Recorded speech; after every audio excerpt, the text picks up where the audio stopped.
Assalamualaikum warahmatullahi wabarakatuh. Sebelumnya perkenalkan nama saya Deca Irani dan terakhir 082. Di sini saya akan mempresentasikan mengenai literatur review survei konsumsi pangan dengan judul Analisis Validitas dan Reliabilitas Food Frequency Questionnaire dan Semi Kuantitatif Food Frequency Questionnaire dengan metode lain. Untuk mendahulunya sendiri, Food Frequency Questionnaire menekankan frekuensi konsumsi, sedangkan SQFFQ menambahkan estimasi porsi makanan. Validitas FFQ biasanya dinilai dengan korelasi dan cross classification, sedangkan reliabilitasnya melalui tes retest atau intra-class correlation coefficient.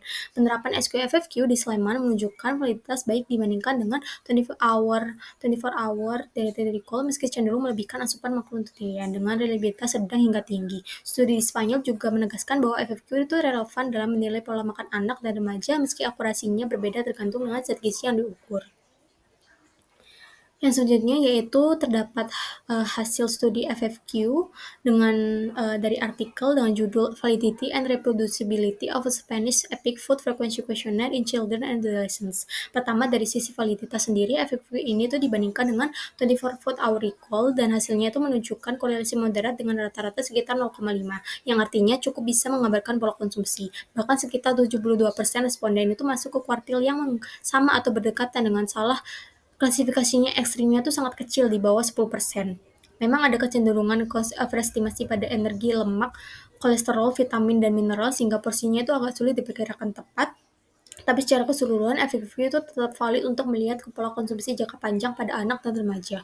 Lalu dari sisi reliabilitasnya sendiri, FFQ ini tuh diisi 2 kali oleh 144 responden dan hasilnya cukup konsisten. Nilai SIC-nya itu rata-rata ada di kisaran 0,31 sampai 0,41 yang menunjukkan reliabilitas moderat. Cross qualification juga tinggi, antara 72 sampai 89% dengan salah klasifikasi ekstrimnya itu kurang dari 10%. Meski begitu, tetap ada bias, misalnya recall bias ketika responden kurang akurat mengingat makanan, dan juga over atau under reporting, di mana beberapa asupan itu dilaporkan berlebihan atau justru dikurangi. Jadi bisa disimpulkan bahwa FFQ ini meskipun ada keterbatasan, tetap cukup valid dan reliable untuk penelitian konsumsi jangka panjang.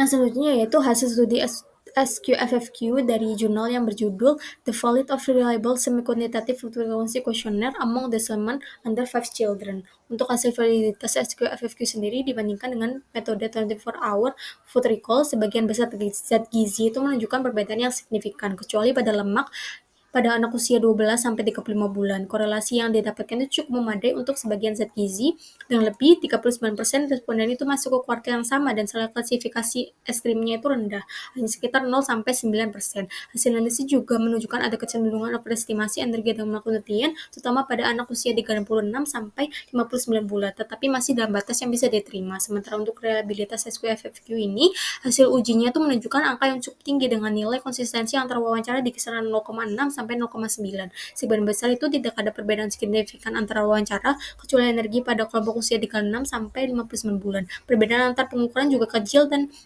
korelasi paling tinggi itu terlihat pada anak usia 12 sampai 35 bulan, meskipun menurun pada kelompok usia yang lebih besar. Hasil ini tuh menunjukkan reliabilitas SQFFQ itu cenderung lebih rendah pada anak usia 36 sampai 59 bulan, kemungkinan karena pengaruh musim dan perubahan pola makanan. Jadi secara umum itu SQFFQ bisa dianggap valid dan reliable, terutama pada usia yang lebih muda, meskipun tetap ada beberapa keterbatasan. Yang selanjutnya yaitu ada perbandingan validitas dan reliabilitas dengan 3 metode yang sudah saya jelaskan sebelumnya. FFQ itu cenderung mengoverestimasi zat gizi dengan korelasi sedang rata-rata 0,32 sampai 0,5. Reliabilitasnya juga sedang tapi cukup baik dalam mengklasifikasikan individu karena salah klasifikasi ekstrimnya itu rendah. Untuk SQFQ sendiri juga punya kecenderungan overestimasi, terutama makronutrien dengan selisih sampai 18%. Korelasi validitasnya itu rendah sampai sedang, tapi reliabilitasnya itu tinggi dengan nilai konsistensi 0,6 sampai 0,9 dan salah klasifikasinya ekstrimnya itu di bawah 10%. Sementara 24-hour dietary recall dianggap paling akurat menangkap variasi harian dan musiman. Metode ini itu lebih stabil kalau dilakukan berulang kali, misalnya 3 kali termasuk hari kerja dan akhir pekan, meskipun tetap tergantung pada daya ingat responden. Jadi secara umum itu recall lebih akurat, tapi FFQ dan SQFFQ itu tetap bermanfaat karena lebih praktis untuk menggambarkan pola konsumsi jangka panjang.